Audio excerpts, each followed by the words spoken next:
नमस्कार। आकाशवाणी से प्रस्तुत है समाचार प्रभात।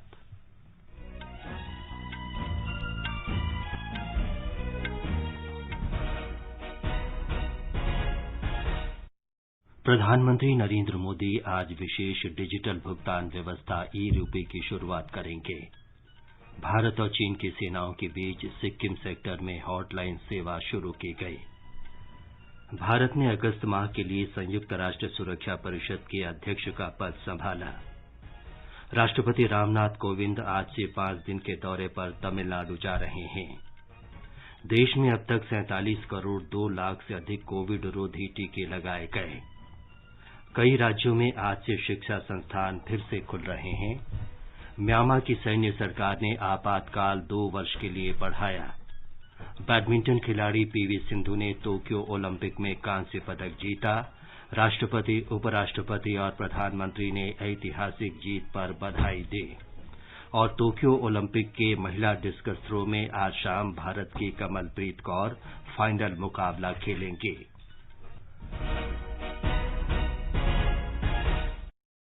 समाचार प्रभात में रवि कपूर के साथ मैं विमलेंदु पांडे।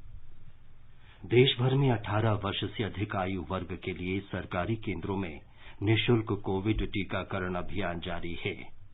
युवाओं से आग्रह है कि टीका जरूर लगवाएं और अन्य लोगों को भी इसके लिए प्रोत्साहित करें। जब तक आवश्यक न हो घर से बाहर न निकलें और सुरक्षा के 3 सरल उपायों का पालन करें। मास्क लगाएं, 2 गज की सुरक्षित दूरी बनाए रखें और हाथ और चेहरा साफ रखें। कोविड संबंधी जानकारी और मार्गदर्शन के लिए राष्ट्रीय हेल्पलाइन नंबर 011-2397-8046 और 1075 पर संपर्क करें। अब समाचार विस्तार से। प्रधानमंत्री नरेंद्र मोदी आज वीडियो कॉन्फ्रेंस के माध्यम से विशेष डिजिटल भुगतान व्यवस्था ई-रूपी की शुरुआत करेंगे। ई-रूपी डिजिटल भुगतान की नकदी रहित और स्पर्श मुक्त व्यवस्था है। इसके उपयोग से डिजिटल QR कोड या SMS से प्राप्त ई-वाउचर के माध्यम से भुगतान किया जा सकेगा।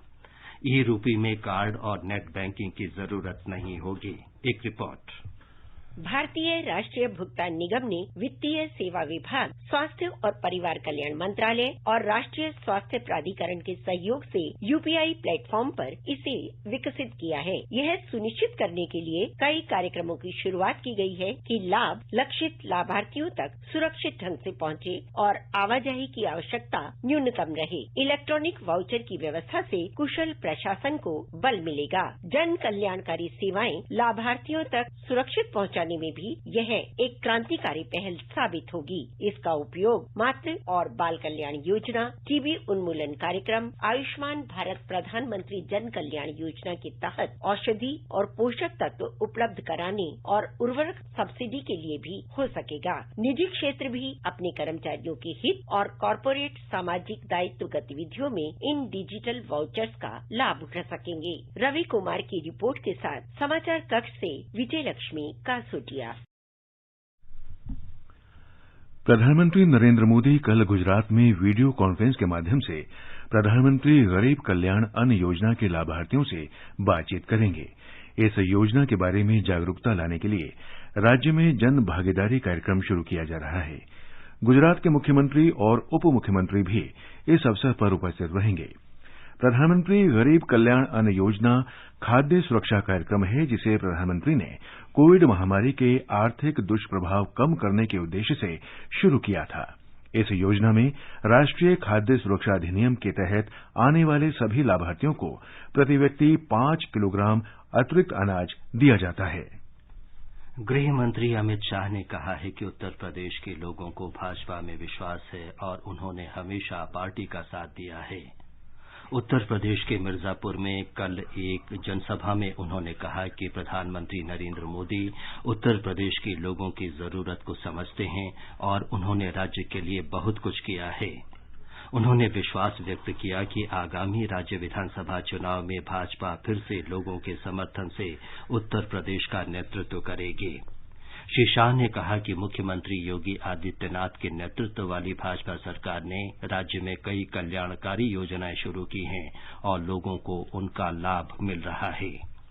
विकास की 44 योजनाओं में देश में सबसे आगे उत्तर प्रदेश है। योजनाएं बनाना बड़ा सरल होता है, मगर योजनाओं को भूमि पर उतारना, योजनाओं को लाभार्थी तक पहुंचना, इसमें से बिचौलियों को खत्म कर देना और लाभार्थी को बिना कोई कष्ट, बिना कोई रिश्वत ये योजना का लाभ मिले, ऐसा तंत्र बनाना बहुत कठिन होता है। योगी जी और उनकी टीम ने पूरे देश के अंदर 44 योजनाओं में सर्वप्रथम स्थान प्राप्त किया है। ये हम सबके लिए गौरव का बात है। श्री शाह ने कहा कि सरकार कोविड महामारी के दौरान मुफ्त राशन उपलब्ध करा रही है और ये दीपावली तक जारी रहेगा। योगी आदित्यनाथ के नेतृत्व वाली उत्तर प्रदेश सरकार भाजपा के घोषणा पत्र में किए गए वायदों को पूरा कर रही है। उन्होंने कहा कि मिर्जापुर, सोनभद्र और चंदौली सहित तीनों जिले नक्सल मुक्त हो गए हैं। उत्तरी सिक्किम में कुंगराला और तिब्बत स्वायत्त शासी क्षेत्र के खाम्बा डिजोंग में भारतीय सेना और चीन की पीपुल्स लिबरेशन आर्मी पीएलए के बीच हॉटलाइन शुरू की गई है। इससे दोनों सेनाओं के बीच सीमा पर भरोसा और सद्भाव बढ़ाने में मदद मिलेगी। कल पीएलए दिवस पर इस व्यवस्था की शुरुआत की गई। रक्षा मंत्रालय ने बताया कि दोनों देशों की सशस्त्र सेनाओं ने ग्राउंड कमांडर स्तर पर प्रभावी संपर्क व्यवस्था शुरू की है। हॉटलाइन के जरिए दोनों पक्षों ने एक दूसरे को मैत्री और सद्भाव संदेश भी दिए। भारत ने अगस्त महीने के लिए संयुक्त राष्ट्र सुरक्षा परिषद का अध्यक्ष पद संभाल लिया है। विदेश मंत्रालय ने कहा है कि भारत संवाद और सहयोग, आपसी सम्मान और अंतर्राष्ट्रीय कानून के प्रति वचनबद्धता के साथ आगे बढ़ा है। अपनी अध्यक्षता के दौरान भारत पारदर्शिता, विश्वसनीयता, जवाबदेही और प्रभावशीलता के सिद्धांतों के आधार पर काम करेगा। भारत की अध्यक्षता के दौरान समुद्री सुरक्षा, शांति स्थापना और आतंकवाद से निपटने पर ध्यान केंद्रित किया जाएगा। सूचना और प्रसारण मंत्री अनुराग ठाकुर ने कहा कि भारत ने ये जिम्मेदारी देश के 75वें स्वतंत्रता दिवस के महत्वपूर्ण अवसर पर संभाली है। अंतर्राष्ट्रीय समुदाय को संदेश में संयुक्त राष्ट्र में भारत के स्थायी प्रतिनिधि टीएस तिरुमूर्ति ने भारत को मिले इस दायित्व के महत्व का उल्लेख किया और इस उच्च वैश्विक मंच के लिए देश की प्राथमिकताएं स्पष्ट की। India will be organizing signature events in 3 major areas: maritime security, peacekeeping, and counter-terrorism. Maritime security has a high priority for us, and it is important for the Security Council to take a holistic approach to this issue. Peacekeeping is a topic close to our hearts, given our own long and pioneering involvement with peacekeeping. We will be focusing on how to ensure the safety of peacekeepers, especially by using better technology, and how to bring perpetrators of crimes against peacekeepers to justice. Bharat और बांग्लादेश के बीच rail संपर्क क्षेत्र में एक महत्वपूर्ण कदम के रूप में कल हल्दीवाड़ी चीलाहाटी मार्ग से होते हुए पत्थर की गिट्टियों से लदी 30 डिब्बों वाली भारतीय मालगाड़ी बांग्लादेश के चिलाहाटी स्टेशन पहुंची। इस रेलगाड़ी को शनिवार रात पूर्वोत्तर सीमांत रेलवे के डामडीम स्टेशन से रवाना किया गया। भारत पाकिस्तान के बीच 1965 के युद्ध के 56 साल के अंतराल के बाद इस मार्ग पर रेल संचालन पुनः शुरू किया गया है। ब्यौरा हमारे संवाददाता से। हल्दीबाड़ी चिलाहाटी रेल लाइन असम, पश्चिम बंगाल, नेपाल और भूटान से बांग्लादेश माल भेजने के लिए छोटा रास्ता है। इस रेल मार्ग के खुल जाने के बाद भारत से स्टोन चिप्स, अनाज, मछली, चूना पत्थर, लकड़ी आदि बांग्लादेश को निर्यात करने में काफी आसानी होगी। बांग्लादेश भी इस मार्ग का प्रयोग कर आसानी से अपनी सभी निर्यात योग्य वस्तुएं भारत भेज पाएगा। इस रेल मार्ग से सवारी गाड़ी चलना शुरू होने के बाद दोनों देशों के बीच पर्यटन को भी बढ़ावा मिलेगा। बांग्लादेश के पर्यटक आसानी से और कम समय में दार्जिलिंग, सिक्किम, दुआर के साथ ही नेपाल और भूटान भी जा सकेंगे। राजेश झा, आकाशवाणी समाचार, ढाका। राष्ट्रपति रामनाथ कोविंद तमिलनाडु के 5 दिन के दौरे पर जा रहे हैं। वे विधानसभा परिसर में शताब्दी समारोह के बीच आज दोपहर पूर्व मुख्यमंत्री और डीएमके नेता एम करुणानिधि के चित्र का अनावरण करेंगे। एक रिपोर्ट। अतीत में मद्रास लेजिस्लेटिव काउंसिल के नाम से ज्ञात राज्य विधानसभा की पहली बैठक वर्ष 1921 में आज के ही दिन हुई थी। सदन के पहली कार्यवाही के 100 वर्ष पूरे होने के उपलक्ष्य में शताब्दी समारोह आज मनाया जा रहा है। चेन्नई में 17वीं सदी के फोर्ट सेंट जॉर्ज में कार्यरत सदन को ऐतिहासिक कानून बनाने का गौरव प्राप्त है, जिसमें महिलाओं को मतदान का अधिकार देने संबंधी कानून भी शामिल है। इसने मद्रास के सरकारी अस्पताल की पहली भारतीय महिला डॉक्टर मुथुलक्ष्मी रेड्डी को देश की पहली महिला विधायक बनने का अवसर दिया। विभिन्न सामाजिक सुधारों में डॉक्टर मुथुलक्ष्मी का महत्वपूर्ण योगदान रहा। राष्ट्रपति कोविंद आज विधानसभा परिसर में डीएमके नेता एम करुणानिधि के चित्र का अनावरण करेंगे, जिन्होंने लगभग आधी सदी तक पार्टी का नेतृत्व किया और 5 बार राज्य के मुख्यमंत्री रहे। आकाशवाणी समाचार के लिए चेन्नई से जयसिंह की रिपोर्ट के साथ समाचार कक्ष से मैं आशा निवेदी। देश में कोविड-19 महामारी और इससे संबंधित विभिन्न पहलुओं पर आज लोकसभा में बहस प्रस्तावित है। निचले सदन में जनजातीय सुधार विधेयक 2021 और सामान्य बीमा कारोबार राष्ट्रीयकरण संशोधन विधेयक 2021 पर भी बहस कराई जाएगी। राज्यसभा में संविधान अनुसूचित जाति आदेश संशोधन विधेयक 2021 और अंतर्देशीय पोत विधेयक 2021 पर बहस निर्धारित है। हिमाचल प्रदेश विधानसभा का 10 दिन का मानसून सत्र आज से शुरू हो रहा है। विधानसभा की कार्यवाही दोपहर बाद 2 बजे शुरू होगी। विधानसभा का यह सत्र 13 अगस्त तक चलेगा। विधानसभा अध्यक्ष विपिन परमार ने कहा है कि सत्र के दौरान केंद्र और राज्य सरकार की ओर से जारी कोरोना संबंधी दिशा निर्देशों का कड़ाई से पालन किया जाएगा। हिमाचल प्रदेश में लाहौल स्पीति जिले में फंसे अनेक पर्यटक सहित सभी 372 लोगों को सुरक्षित निकाल लिया गया है। राज्य में हाल ही में इस क्षेत्र में भूस्खलन और अचानक आई बाढ़ में ये लोग फंस गए थे। दिन भर चले बचाव अभियान में लाहौल घाटी में फंसे 19 लोगों को हेलीकॉप्टर की मदद से निकालकर कुल्लू ले जाया गया, जहां से उन्हें सड़क मार्ग से गंतव्य स्थानों को भेजा गया। इस बीच मुख्यमंत्री जयराम ठाकुर ने अधिकारियों को स्पीति उपमंडल में हुए नुकसान की रिपोर्ट तैयार करने के निर्देश दिए हैं। आगे बढ़ने से पहले एक नजर मुख्य समाचारों पर। प्रधानमंत्री नरेंद्र मोदी आज विशेष डिजिटल भुगतान व्यवस्था ई-रूपी की शुरुआत करेंगे। भारत और चीन की सेनाओं के बीच सिक्किम सेक्टर में हॉटलाइन सेवा शुरू की गई। भारत ने अगस्त माह के लिए संयुक्त राष्ट्र सुरक्षा परिषद के अध्यक्ष का पद संभाला। राष्ट्रपति रामनाथ कोविंद आज 5 दिन के दौरे पर तमिलनाडु जा रहे हैं। देश में अब तक 47 करोड़ 2 लाख से अधिक कोविड रोधी टीके लगाए गए। कई राज्यों में आज से शिक्षा संस्थान फिर से खुल रहे हैं।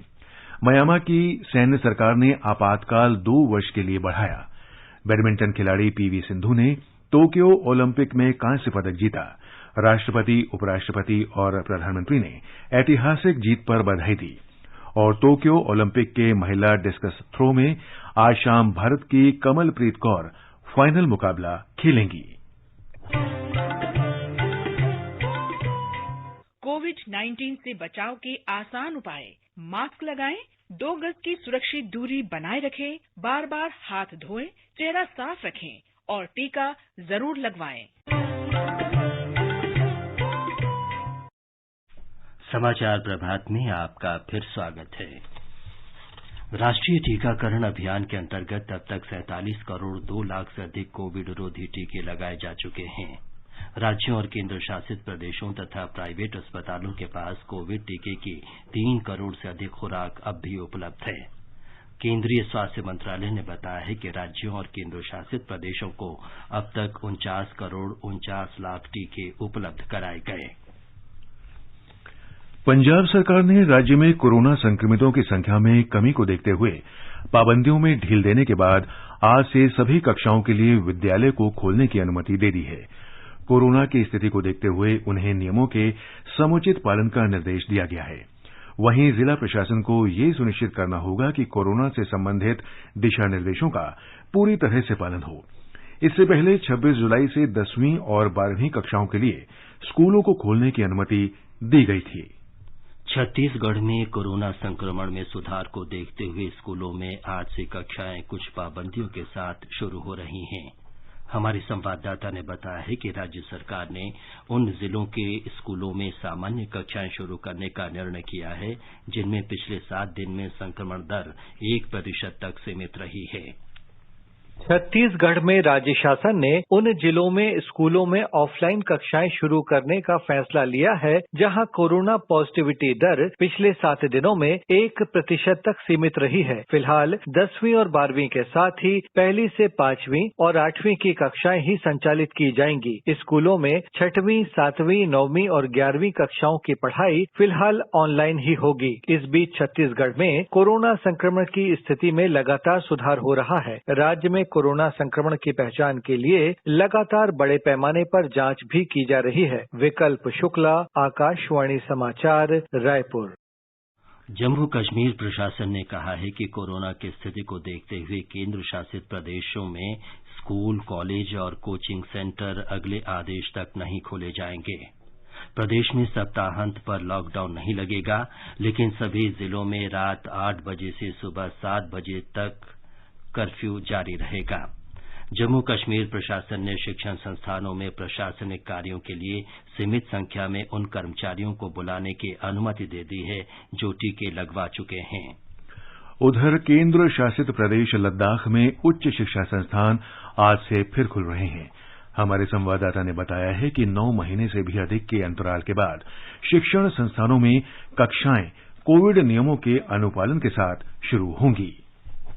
उच्च शिक्षा संस्थान आज से एक बार फिर से ऑनलाइन कक्षाओं के साथ लाइव हो रहा है। लद्दाख उच्च शिक्षा विभाग के सचिव पद्मा अंगमो ने कई आदेशों में उच्च शिक्षा संस्थानों और तकनीकी संस्थानों को कोविड एसओपी की सख्ती से पालन करते हुए ऑनलाइन कक्षाएं फिर से शुरू करने का निर्देश दिया है। कोविड महामारी के कारण 2020 नवंबर से ऑनलाइन मोड में स्थानांतरित होने के बाद लद्दाख विश्वविद्यालय और घटक कॉलेजों में ऑफलाइन कक्षाएं फिर से खुल रही है, जबकि पॉलिटेक्निक कॉलेज और आईटीआई जैसी तकनीकी संस्थानों में पढ़ने वाले छात्र आज से एकेडमिक कार्यों के लिए अपनी ऑन-साइट कक्षाओं में शामिल हो रहा है।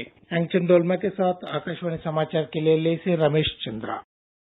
संयुक्त राष्ट्र महासचिव अंतोनियो गुतरश ने कहा है कि विश्व भर में शिक्षा का संकट पैदा होने जा रहा है, क्योंकि करोड़ों बच्चे कोविड महामारी की वजह से स्कूल नहीं जा पा रहे हैं।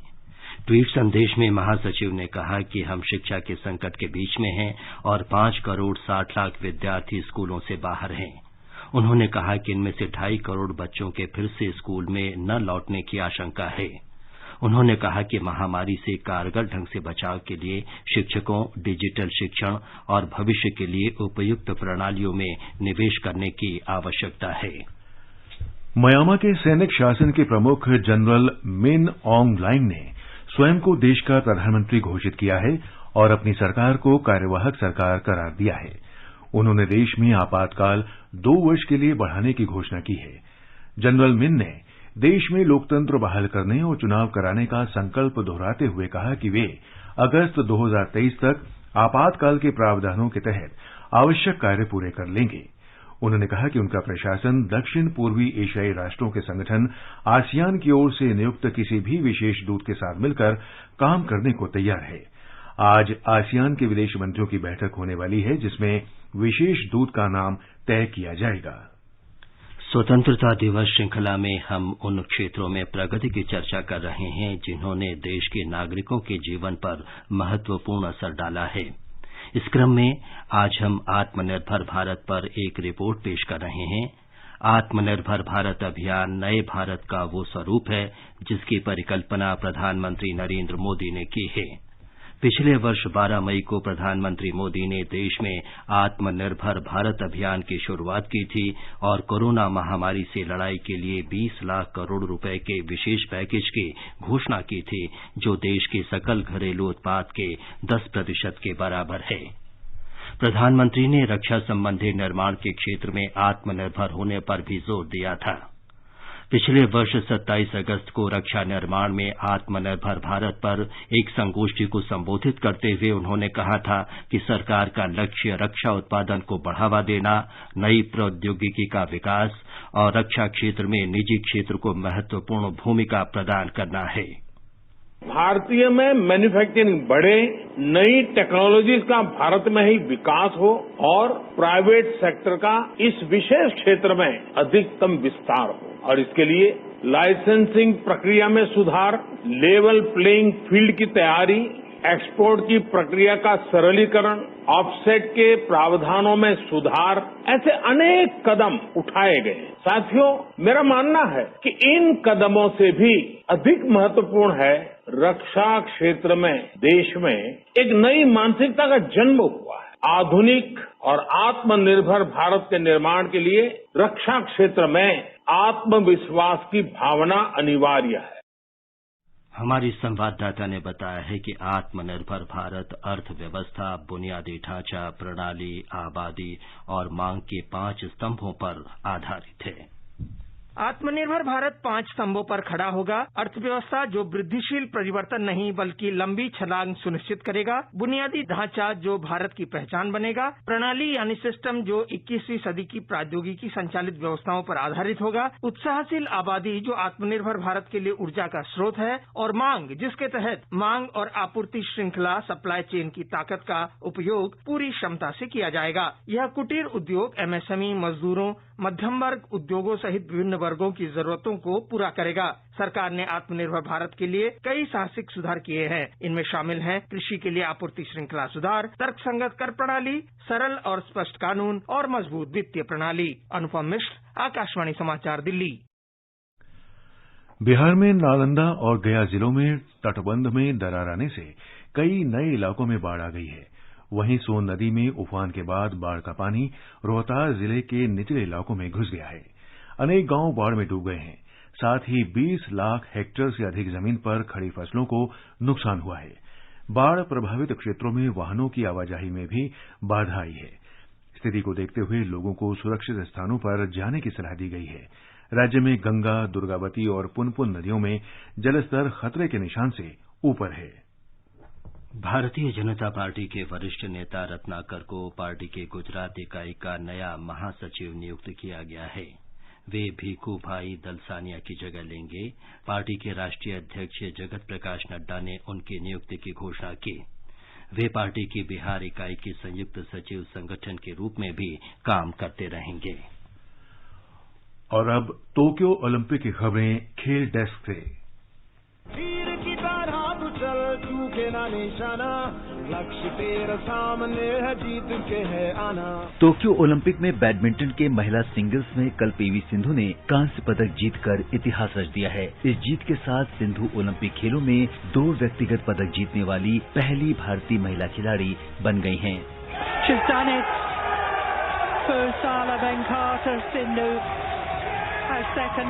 Olympic medal in the women's singles, a bronze medal in Tokyo 2020.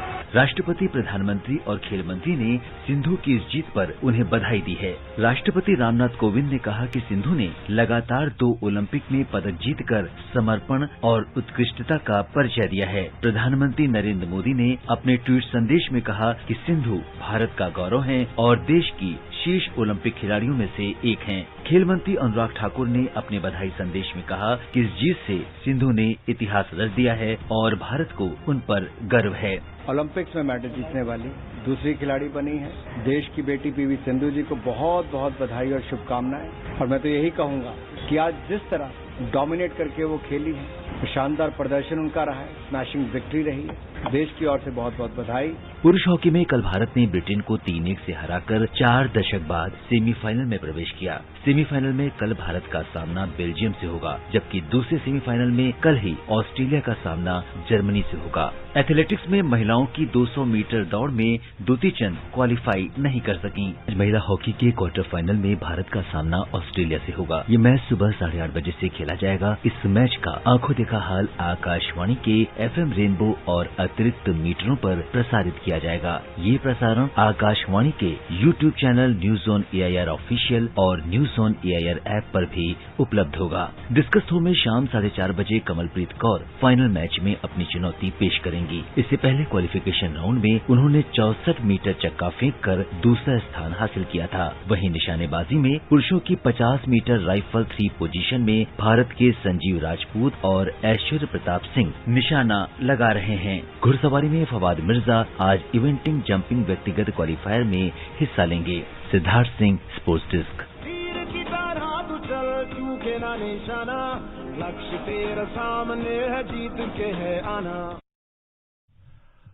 Olympic खेलों में चीन 24 स्वर्ण सहित कुल 51 पदकों के साथ पदक तालिका में शीर्ष पर है। 20 स्वर्ण के साथ अमेरिका दूसरे और 17 स्वर्ण लेकर जापान तीसरे स्थान पर है। ये समाचार हमारी वेबसाइट newsonair.gov.in/hindi पर भी उपलब्ध हैं।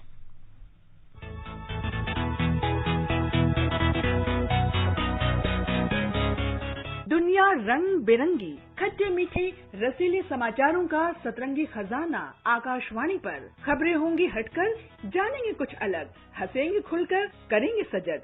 सुनना न भूलें सोमवार और मंगलवार आज सवेरे तथा शनिवार और रविवार कार्यक्रम परिक्रमा में।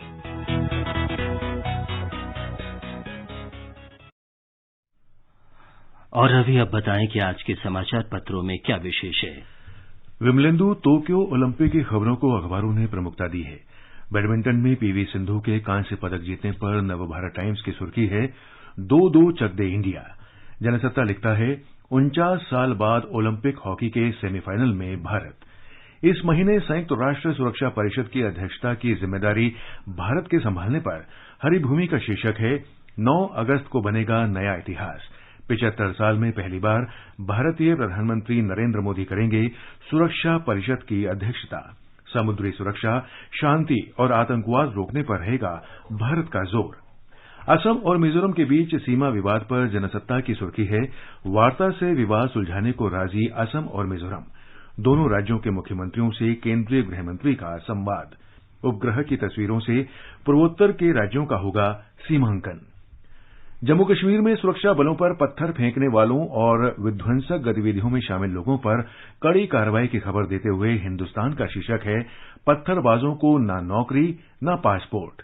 2019 के मुकाबले पत्थरबाजी की घटना में 87% की कमी आई। दैनिक जागरण कहता है आतंकी समर्थकों की घुसपैठ रोकने के लिए पुलिस की सीआईडी विंग ने उठाया बड़ा कदम। कोरोना संक्रमण की तीसरी लहर की आशंका के बीच स्कूलों में कक्षाएं शुरू करने के बारे में असमंजस पर राजस्थान पत्रिका की टिप्पणी है कब बजेगी स्कूलों की घंटी। लगभग 1.5 वर्ष से स्कूल बंद, स्कूल स्टाफ का टीकाकरण भी पूर्ण नहीं। विशेषज्ञों ने सुझाया फार्मूला, बच्चों में संक्रमण का खतरा होता है कम। स्कूल खोलने के लिए सभी राज्य स्पेशल टास्क फोर्स का करें गठन। दैनिक जागरण की खबर है कोविड रोधी टीका न लगवाने वाले ज्यादा हो रहे हैं संक्रमित। टीके की एक डोज लेने पर भी नहीं हो रहा गंभीर कोरोना संक्रमण, आंकड़े दे रहे हैं गवाही। अमर उजाला की सुर्खी है चीन में नहीं अब हिमाचल में तैयार होगा दवाइयों का सॉर्ट। अंत में मुख्य समाचार एक बार फिर। प्रधानमंत्री नरेंद्र मोदी आज विशेष डिजिटल भुगतान व्यवस्था ई-रूपे की शुरुआत करेंगे। भारत और चीन की सेनाओं के बीच सिक्किम सेक्टर में हॉटलाइन सेवा शुरू की गई। भारत ने अगस्त माह के लिए संयुक्त राष्ट्र सुरक्षा परिषद के अध्यक्ष का पद संभाला। राष्ट्रपति रामनाथ कोविंद आज से 5 दिन के दौरे पर तमिलनाडु जा रहे हैं। देश में अब तक 47 करोड़ 2 लाख से अधिक कोविड रोधी टीके लगाए गए। कई राज्यों में आज से शिक्षा संस्थान फिर से खुल रहे हैं। म्यांमार की सैन्य सरकार ने आपातकाल 2 वर्ष के लिए बढ़ाया। बैडमिंटन खिलाड़ी पीवी सिंधु ने टोक्यो ओलंपिक में कांस्य पदक जीता। राष्ट्रपति, उपराष्ट्रपति और प्रधानमंत्री ने ऐतिहासिक जीत पर बधाई दी। और टोक्यो ओलंपिक के महिला डिस्कस थ्रो में आज शाम भारत की कमलप्रीत कौर फाइनल मुकाबला खेलेंगी।